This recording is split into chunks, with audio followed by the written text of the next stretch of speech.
C'est avec un immense plaisir et un sentiment fort de responsabilité et d'espoir que je prends la parole aujourd'hui pour lancer officiellement le programme de résilience du système alimentaire FSRP.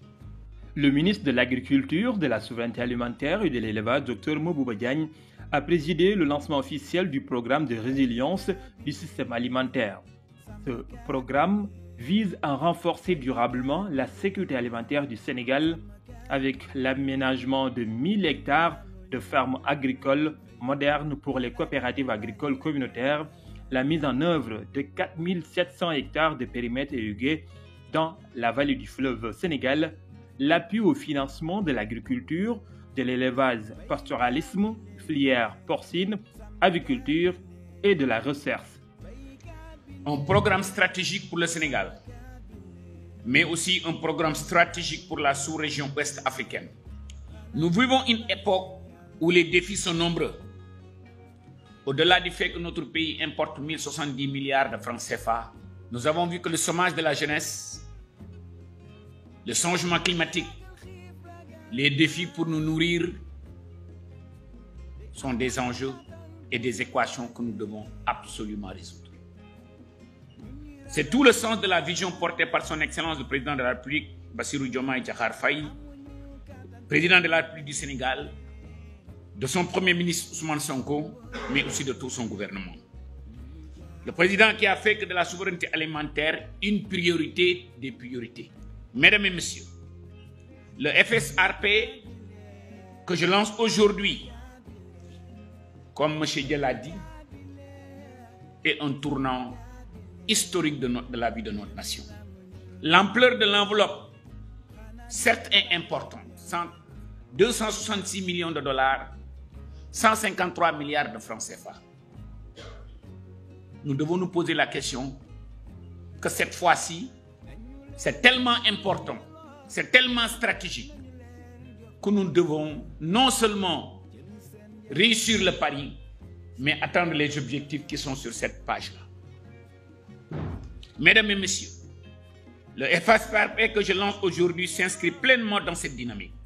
Il est une réponse concrète, structurée et régionale, une pensée pour renforcer la résilience de nos systèmes alimentaires tout en stimulant l'innovation, l'investissement privé et la coopération entre les acteurs.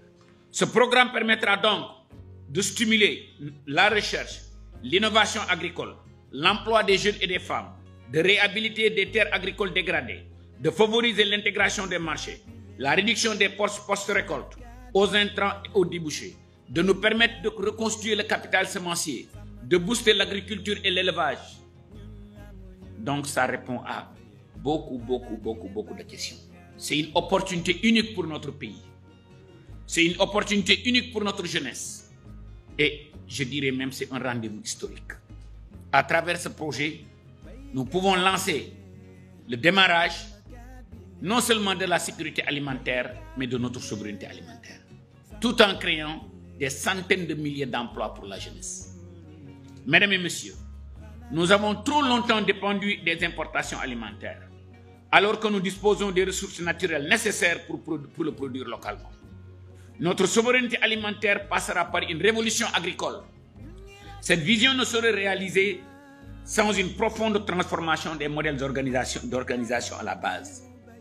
Raison pour laquelle le concept de coopérative agricole communautaire, que le directeur Semou de ANIDA a si bien implémenté avec la maquette que je vous invite de visiter quand vous sortez, en partenariat avec le PRODAC, nous ne ménagerons aucun effort pour non seulement accompagner les jeunes, les femmes, le secteur privé sénégalais à s'installer sur des espaces aménagés, mais en vous donnant des exemples patents, comment des fermes agroécologiques dotées de toutes les infrastructures modernes pour permettre aux Sénégalais et aux Sénégalaises de produire non seulement ce que nous consommons, mais de créer ces centaines de milliers d'emplois dont notre pays a besoin.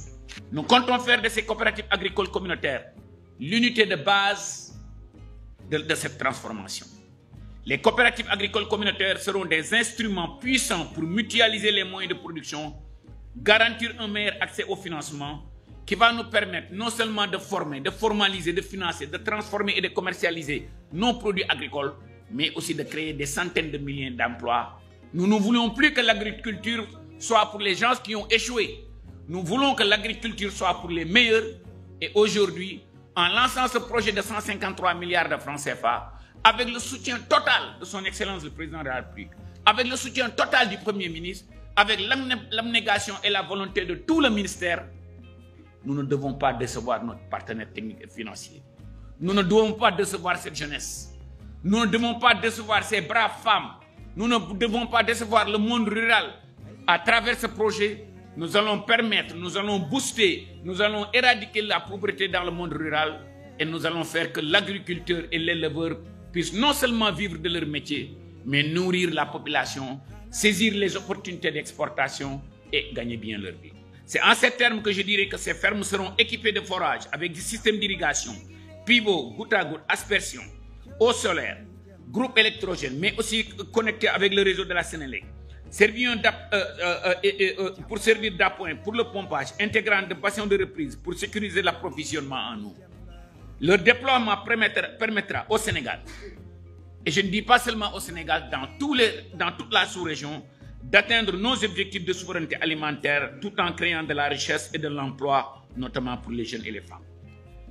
À travers les corridors de transhumance, nous comptons construire des coopératives agricoles communautaires à orientation élevage qui permettront aux éleveurs non seulement de permettre aux Sénégalais d'atteindre l'autosuffisance en viande rouge, l'autosuffisance en mouton de tabaski, mais aussi d'assurer des transformations au niveau local pour retenir les jeunes et les femmes dans leur localité.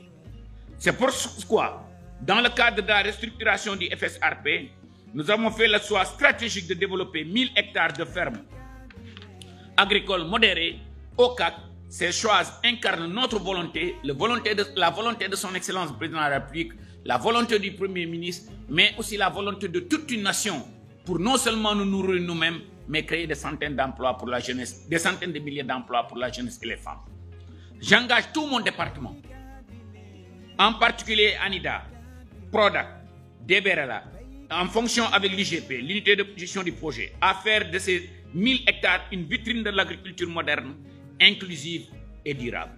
Avec plus de 600 000 bénéficiaires directs, ce programme offre une réponse concrète aux défis du changement climatique, de l'accès à l'eau, de la modernisation agricole et de la souveraineté alimentaire. Le Sénégal se positionne ainsi comme un acteur clé du continent à quelques mois du Forum alimentaire mondial, AFS Forum Agra, que notre pays accueillera en septembre 2025. Ce rendez-vous sera l'occasion de présenter les premiers résultats du FSRP et de faire valoir notre modèle comme une référence africaine.